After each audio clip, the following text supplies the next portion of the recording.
Is the 360-day calendar possible?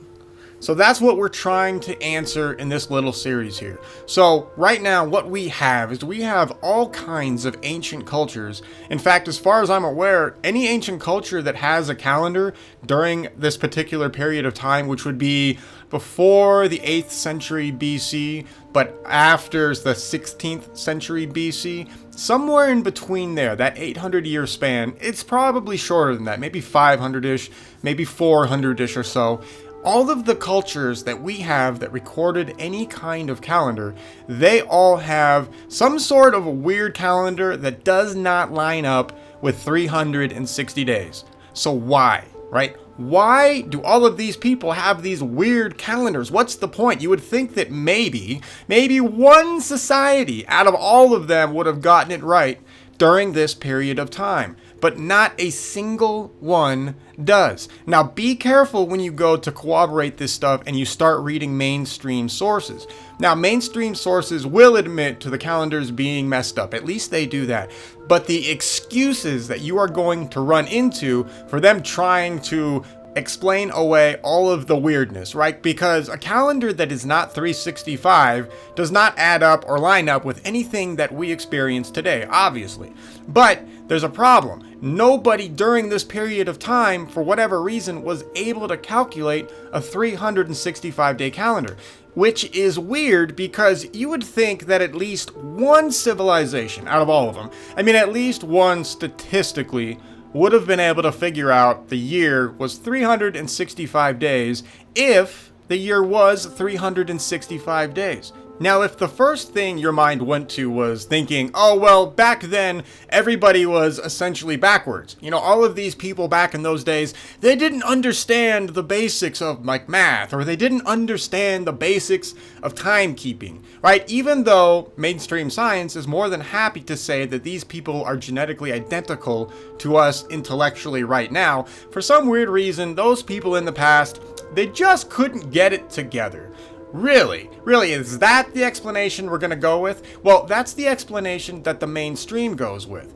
And this, of course, is ridiculous. Why is it ridiculous? Well, mainstream has no problem telling us that the people during this period of time were dumb, basically. They couldn't figure out the calendar. That's why the calendars are all over the place. 350 days, 359 days, 360 days. They just couldn't get it together.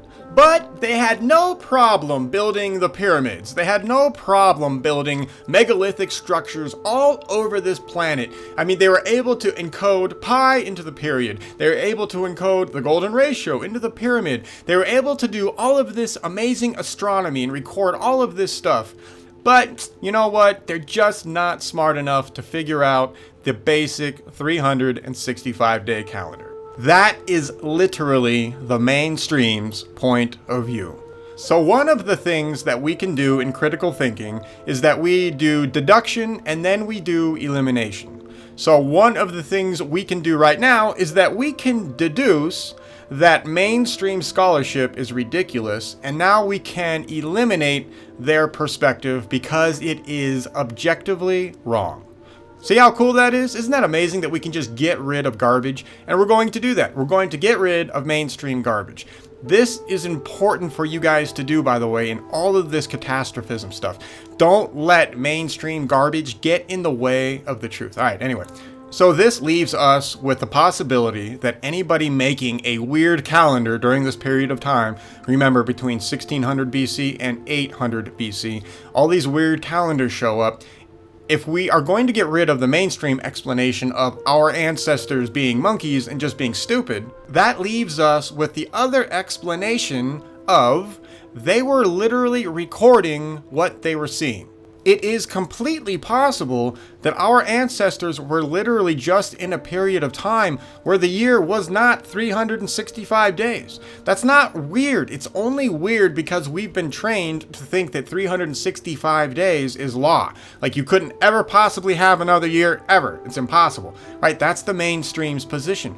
But on a scientific level, that's completely wrong. That is 100% inaccurate. There is no law anywhere that says Earth and humans must operate on a 365-day calendar. And as we look back at the evidence of our ancient ancestors, as we read their myths and histories, we find that not only do they record different calendars, but there's a reason why the calendars are different. Their stories literally tell us, they say, hey, look, there was all this crazy cosmological destruction that Earth went through. Our civilizations either were badly destroyed or absolutely wiped out in some cases, and the survivors had to now deal with the fact that calendars were changing. Like, this was a legitimate problem for a period of time in our past to where the calendar wasn't known. Our ancestors record that there was a legitimate problem of them trying to figure out what the new year was after all of those cataclysms. So if the cataclysms actually happen, if what all of these myths and legends tell us are true, we would expect something like the calendar to be messed up. And sure enough, all over the planet, we find a calendar messed up. Which is funny because this is exactly the kind of evidence that we would expect to find if we are going to say catastrophism absolutely devastated the planet Earth. If we're going to make claims that Earth had close encounters with other planetary bodies, those other planetary bodies would have had to have had some sort of effect on Earth's orbit, and vice versa as well, of course. And sure enough, that's what we see. We find all of that scientific evidence built in to the historical record of our ancestors. So during the Venus event, for example, that altered Earth's orbit a little bit. And sure enough, we find that all of our ancient ancestors have to cope with trying to figure out a different calendar. And it happens again in the 8th century BC as well. So the 8th century BC calendar change or issue is the one we're focusing on here. Which is funny because this is not the only time that the calendar was of a completely different year even earlier on. Now that's a whole other subject. So for now, we're just going to focus on the time period where people had a 360-day calendar. Okay, I've wasted enough of my time and of course yours. Let's get moving on with reading the next part of Velikovsky's World in Collision, where he's discussing the 360-day calendar. This particular portion is called Years of 10 Months. When the month was about 36 days and the year between 360 and 365 days, the year must have been composed of only 10 months. This was the case. According to many classical authors, in the days of Romulus, the year consisted of 10 months, and in the time of Numa, his successor, 2 months were added. That would be January and February. Ovid writes, "When the founder of the city of Rome was setting the calendar in order, he ordained that there should be twice 5 months in this year. He gave his laws to regulate the year. The month of Mars was the first, and that of Venus the second. But Numa overlooked not just Janus and the ancestral shades, February, and so to the ancient months he prefixed 2.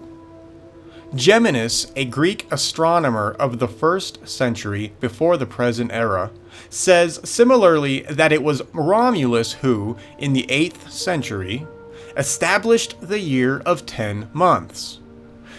Aelius Gellius, a 2nd century author, writes in his Attic of Nights, "The year was composed not of 12 months, but of 10.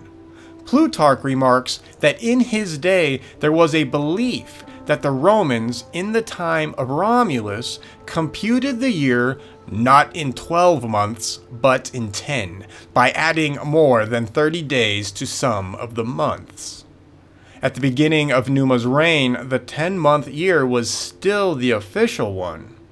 I find this interesting because that is what we see all over the planet. We see that 360-day year hang out in tradition for quite some time, even after the calendar has been long established to be 365 days, right? People have a hard time, A, letting it go, but B, a calendar change is not easy, I would imagine, for any society. March was considered the first month until the reign of Numa, the full year before that time containing 12 months.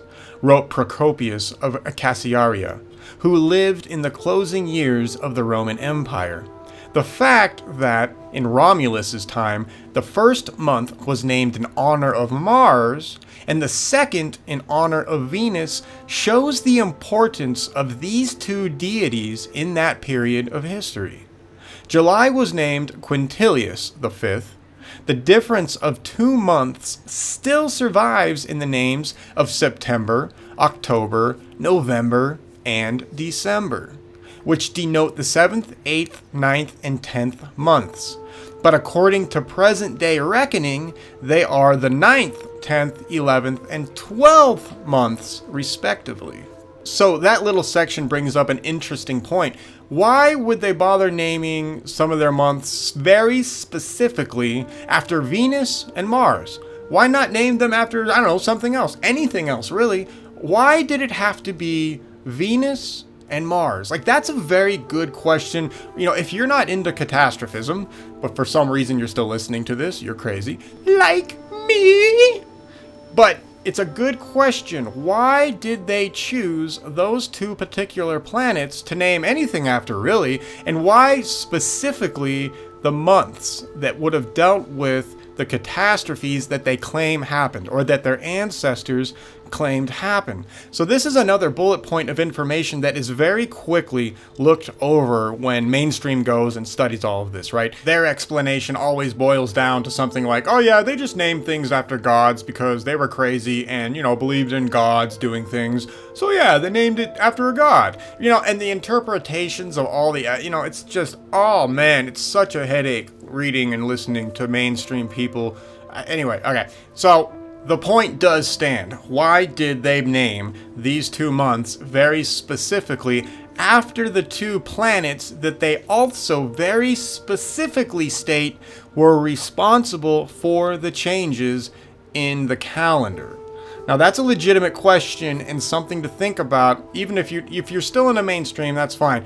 But it's a question that needs to be answered. And if you look objectively at these people, you have to ask and try to figure out, like, why? Why would they make these claims? And then also name the month changes after the planets that they also claimed messed up Earth. Anyway, well, let's move on. Not only was the year divided into fewer than 12 months, but also the zodiac, or the path of the sun and the moon across the firmament, at present consisting of 12 signs, at one time had 11, and at another time 10 signs. A zodiac of fewer than 12 signs was employed by the astrologers of Babylonia, ancient Greece, and other countries. A Jewish song in the Aramaic language, which is included in the Seder services, refers to 11 constellations of the zodiac. The calendars of the primitive peoples disclose their early origin by the fact that many of them are composed of 10 months, and some of 11 months. If the time of the lunar revolution was 35 days and some hours, the year was something over 10 months long. The Urak Samoyeds reckoned 11 months to the year. The natives of Formosa, too, have a year of 11 months. The year of the Kamchadals is made up of 10 months, one of which is said to be as long as 3. The inhabitants of the Kingsmill Islands in the Pacific, also called the Gilbert Islands near the equator, use a 10-month period for their year. In the Marquesas, in Polynesia south of the equator, 10 months form a year, a tau or a puni. But the actual year of 365 days is also known. So this is another, there's so many examples of all of these civilizations having 2 concurrent calendars, right? Not everybody, but tons of cultures still retain that weird oddball calendar, and then as well as using the 365. And with the oddball calendar nowadays, just referring to, their ancient traditions, which is pretty cool, actually. The Toradaja of the Dutch East Indies compute time in moon months. Each year, however, a period of 2 or 3 months is not brought into the computation at all, and is omitted in time reckoning. The Chames of Indochina have a calendar of only 10 months to the year. The natives in some islands of the Indian Ocean also observe 10 months to the year. God, the list is huge, man. It just keeps going. The Aborigines of New Zealand do not count 2 months in the year. These 2 months are not in the calendar. They do not reckon them, nor are they in any way accounted for. Among the Yoruba of South Nigeria, the 3 months, February, March, April, are generally given no specific name. These calendars of primitive peoples are similar to the old Roman calendar. They were not invented in disregard of the solar year. Years with less than 12 months are to us the strangest phenomena. Their fault is that they are more constant than the revolution of the Earth on her orbit around the Sun. This stuff is crazy. I mean, the more I read these lists and the more I look at cultures with different calendars, how is mainstream ignoring this? How is anybody not seeing that there's a problem with our history? That something had to have happened to account for all of these cultures all over Earth to come to these conclusions. Like, why would any of these people make these weird calendars? And why would they all talk about having to add 2 to 3 months out of nowhere? That's actually a really good example too, right? What's the explanation that the mainstream can give us that explains why suddenly, all over the planet, 2 extra months to 3 extra months, depending on the time period in there, are suddenly added to the new calendar to account for whatever changes happened? To make matters worse, or more muddied, we also have to account for why everybody's calendars are sort of different like that. A lot of these cultures that we're talking about, these guys are sophisticated, they aren't dumb. You know, they know what they're doing. They have a lot of intellectual skill. So why is it that we find these oddball calendars just in general? And how do we even know the true time that they were even created? Actually, I think that's one of the big problems too, especially for mainstream, since they want to ignore, the planetary aspect and the cosmological catastrophism aspect. But there's actually a real problem when we start to look into some of this stuff. And I'm stopping for a sec, but I want to bring it up. So a lot of the calendars stuff that we're talking about here, we're seeing all of these discrepancies, right? One of the pieces of information that we are missing, and I have not seen any true scholarly academic work on either side of the intellectual spectrum between, alt research and mainstream research, that can truly pinpoint the exact days or the exact chronological order that these calendars appear. So by that, what I mean is, when a culture has a 360-day calendar, the rest of the world doesn't also have like a 340 or a 355. Everybody generally around the same time will generally have their own calendar periods. I bring this up because if you start looking into Greece, for example, right, they have days of 355 that eventually morphs into 360, etc. But all cultures have this morphing. And I don't think I have seen anybody really capable of telling us the true order in which all of these calendars come into being. So by that I mean, do we start at a 350, go to 355, and then finally 360? Do we start it at 355, bounce back to like 248, then bounce back up to 360? There's no conclusive evidence that I've seen anyway, that truly shows us that line and chain of evidence of a chronology of exactly how the calendars morph. Now, this might sound weird and stupid at first, but this matters. The reason why this matters is because this would help, at least on the catastrophism side, this would help us explain how the motion of the Earth was changing during these catastrophes. So, was Mars pulling us away from the sun at a point, and did we bounce back towards the sun, and then did we bounce back towards Mars? How did that orbit rubber band back and forth? If we can prove that the days go, say, from 355 to 350 to 360, then we can prove a perturbation, a certain kind of perturbation. If we can prove then the opposite, that it goes from, 348, 355, 360, then we don't have that kind of perturbation. We just have a pulling out or a widening of our orbit. Now that matters because that will help us paint the picture of what that cataclysm may have looked like. Because that's one of the weaknesses, by the way, of catastrophism.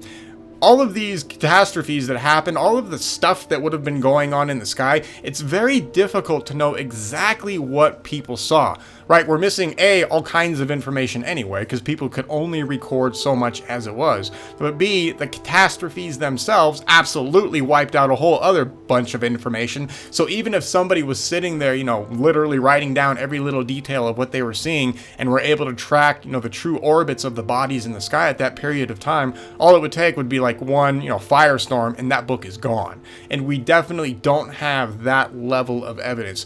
So I know I'm rambling, but actually this is a good point because I want to point out the weaknesses of catastrophism as well, right? I want to stay biased, and I only want to mention this here because the calendar is kind of the proof that shows that we're missing details that would be really helpful for us to figure out what actually happened. So because we are missing all the crazy details that would have been happening, it's tough for us to truly map out what happened with the orbits of the planets. We have kind of a vague idea, but the more you study catastrophism, you'll see there are various ideas of where the planets were and how they were affecting each other. Now, at first glance, when you start to see all of these different Now, at first glance, when you start to see all of these people trying to piece together a picture of the cosmological scene that was going on in the solar system, you're going to find a lot of good differences, maybe so many differences that it makes the entire field look ridiculous, because you're going to start thinking,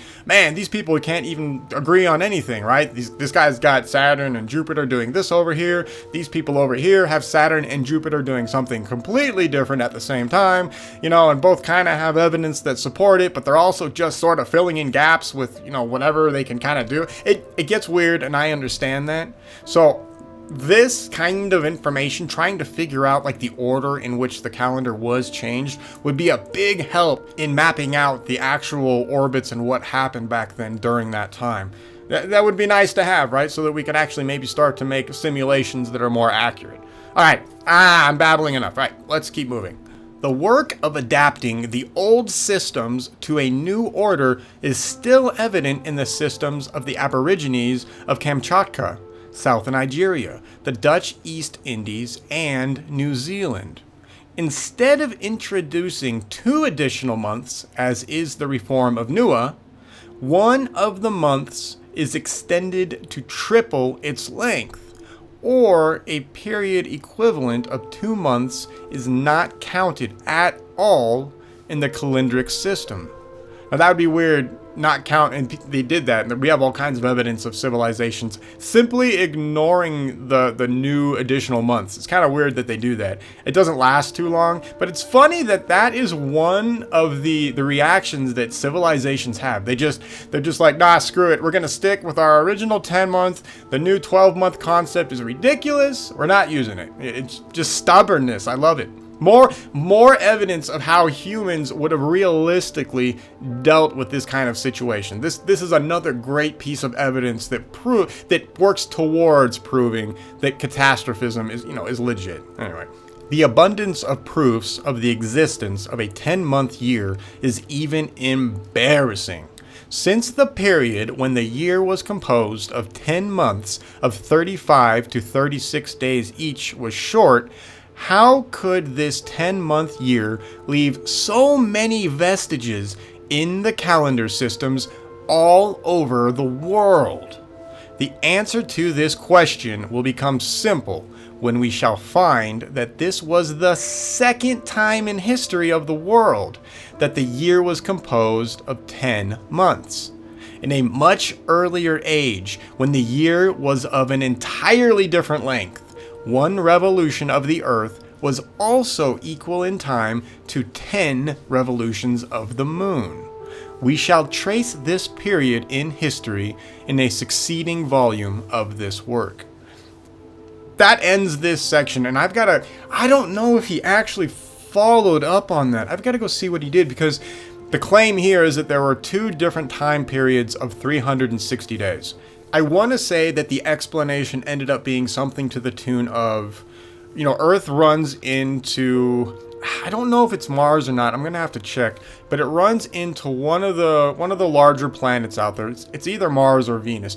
It might actually be a different planet that we no longer have in our solar system. That's also an entirely possible situation. That's a different level of scholarship and analyzation of the stories. We'll maybe deal with that later. But for now, Velikovsky has proof, not just Velikovsky, there's proof of 2 different time periods with 360 days. So how is that possible? How could that even happen? I mean, if catastrophism is going on, that would mean that, somehow magically the 360-day calendar happens twice. There's something to be said about that, but first let's cover this. So I think the main idea is that the first time Earth is having a 360-day calendar, a large body comes in, perturbs the planet's orbit, then leaves, and that messes up the first orbit. So then, we're back down to whatever the year was, and then that body comes back and reestablishes the 360-day calendar again. There's precedence in this with observational science today. I believe it's Lexell's comet that we saw had an original orbit. We knew that orbit. I believe it was Jupiter that perturbed that comet's orbit, and so it messed up the orbit. But then the next time that Lexell's comet came back, it returned to its original orbit. So that's interesting. So we actually have observational evidence to validate the claim that the Earth may have had 2 different time periods with 360 days each. That also leads to another problem. Let's cover some of these problems. So the first problem is, how do we correctly order and match up the chronology of when these calendars took place? So by that I mean, is it possible that during all of our research, are we at any point confusing the 2 different 360-day calendars for one another, right? Are we accidentally putting the newer one in the later period or the later one in the newer period? That's a legitimate problem, and I'm sure that's happening, and I don't have any answers for any of that. And obviously we're still trying to figure out all of this stuff, but if that's going on, then that introduces a whole other level of confusion for us trying to build a true chronology. So that's just something to think about and watch out for when you're studying this stuff. Be careful when you see some of these things. If we have 2 different time periods where a 360-day calendar exists, we have to be careful not to mix them up. I wonder how many of those 2 different time periods are actually mixed up or mashed into the same period. This, of course, would obviously throw off all kinds of chronology that we're trying to figure out. Yeah, what a pain in the butt on that one. The other thing that's interesting about the 360-day situation is that it's 360 days. Now, I kind of talked about the fact that if we had a legitimate year or orbit of 360 days, that is amazing geometrically, right? That would be talking about the circumference of a circle, and that would be very handy and very nice to base a calendar off of something simple and geometrical, right? That could convey knowledge down the road. The fact that we end up with a nice 360-day rotation, that, I don't know, it's just interesting. It makes some of the older stories from the Sumerians and the Babylonians, etc. It kind of makes you wonder if some of that stuff is true. Well, anyway, so in this chapter, or this section, we've now shown countless cultures with issues dealing with 10-month periods of a 360-day concept. So that's something to think about whenever you're dealing with ancient cultures. Make sure to look at how they're keeping time, because that will also help you date what's going on in their period of time. Don't forget, the mainstream does not have chronology locked down whatsoever. So if you're on the ball, if you're watching all of this stuff and you have that talent to kind of be able to see where mainstream is wrong in their chronology, like Egyptian chronology is an absolute joke, right? Don't use that for anything. But be aware of how they calculated their calendar and when they calculated their calendar. Like, at what period of time does it change? You might be able to figure out some cool stuff, and that's what I want to see. All right, that's enough talking for me. We'll go over the next section of the 360-day calendar in the next show.